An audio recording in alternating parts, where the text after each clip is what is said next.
Now these are parabolas. So you have to go back to chapter 4 and say to yourself, how do I graph parabolas?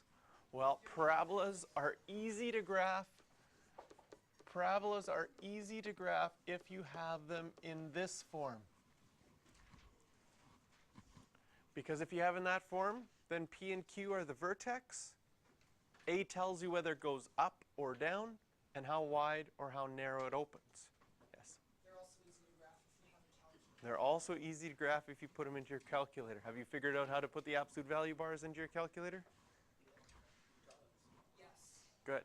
Alpha, window, 1. Awesome. So now, same steps apply that we wrote before. We're going to graph the inside function first. So the inside function is just the parabola. And it is already in that form.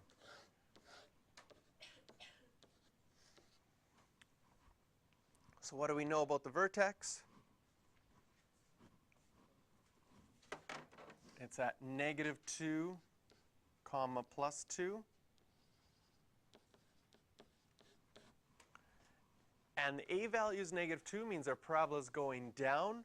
And because it's a -2, we can go over 1, down 2. Oh, that is nice.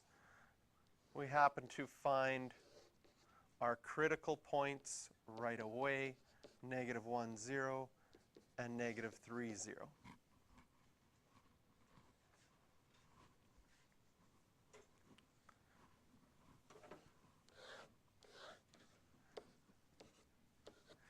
Now again, only the parts where the y values are negative.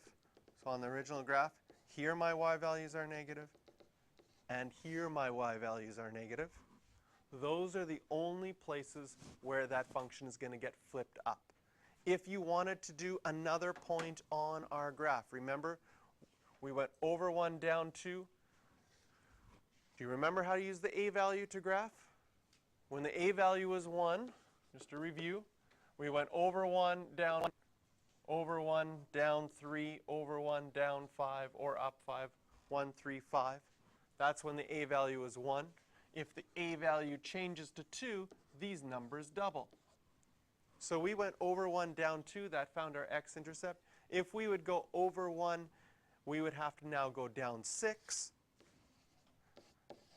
That would give us 0, -6 as our y-intercept. You could also find that y-intercept by just plugging in 0 for x, and then you would get -6 that way as well. Now the reason I labeled that extra point is so that when we graph our absolute value function, which those little red sections are going to get flipped up, again we'll label our critical points, -3, 0, -1, 0. Our vertex, which had a positive y point, won't change. So this section doesn't change. The other section gets flipped up. And the reason I labeled 0, -6, because that point will now be at 0, +6. Whoa, man, just missed it. Here we go. Yes, perfect. And we can label that 0, 6. And this equation over here would be the absolute value. And it kind of creates the letter W. And it kind of makes a W, yes. You cannot just change this negative to a positive. That's not allowed. An absolute value, the way that it works, remember we do all of our order of operations. You would have to simplify all of this inside to get a single number before you make it positive. You will be tempted, though, because in your mind, you have in your mind absolute values make things positive, just to change that negative to a positive number. So don't even think about it, people. So there we've got the first graph. If you're wanting a nice graphing application for your or for your phone, here, I'll just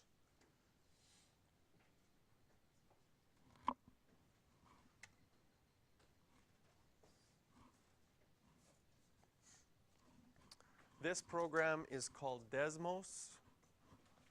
Write that down. It is still free. The nice thing about this one, you do not have to change things to y equals mx plus b to graph it. You can type them in any way. So for example, I can't do that on here. I got to do it on my. If we had 3x plus 4y equals 7, you wouldn't have to change it to y equals mx plus b. It would graph it for you directly like that, which is kind of nice. It's a free app still. They're not charging for it yet, which is kind of also nice. So there I've got our original graph. It graphed it for me right away. Playing around on it. Oh, I have to do it on my. If you just click on it, it starts. You just click on certain key points. See how there was a dot there? It tells me the vertex right away.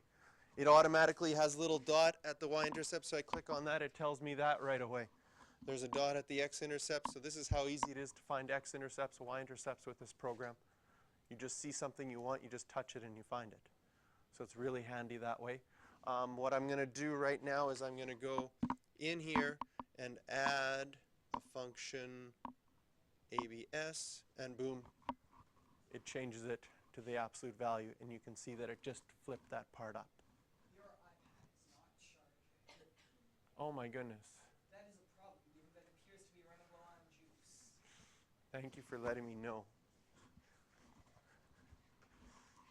All right, so there we have Desmos program, which is pretty helpful. So let's do B.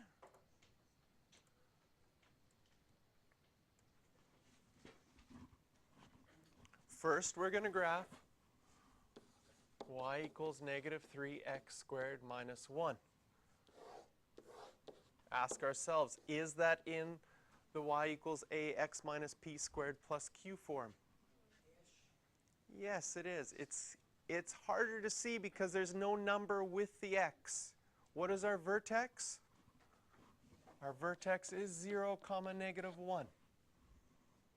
Because we could imagine this as y equals negative 3x plus 0 squared minus 1.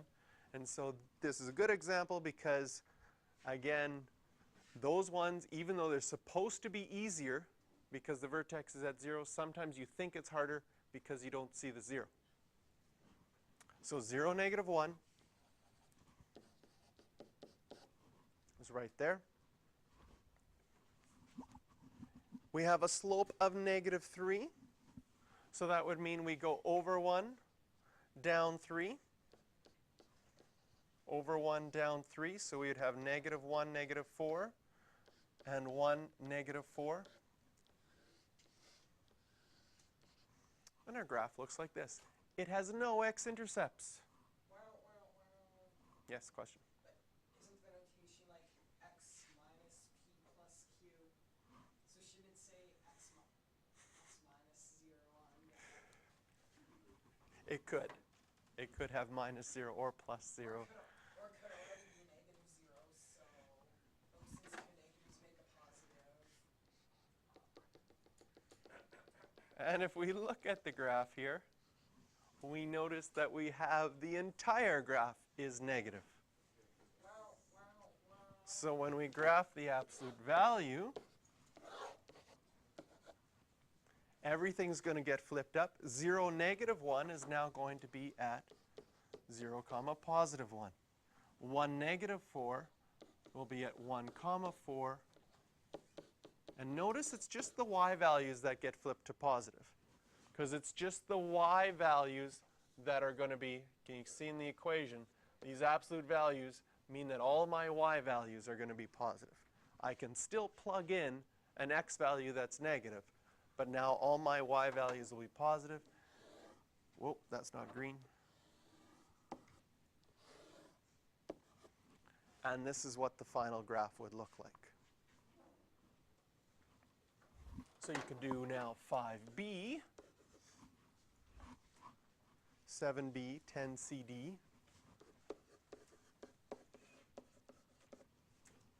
and 15.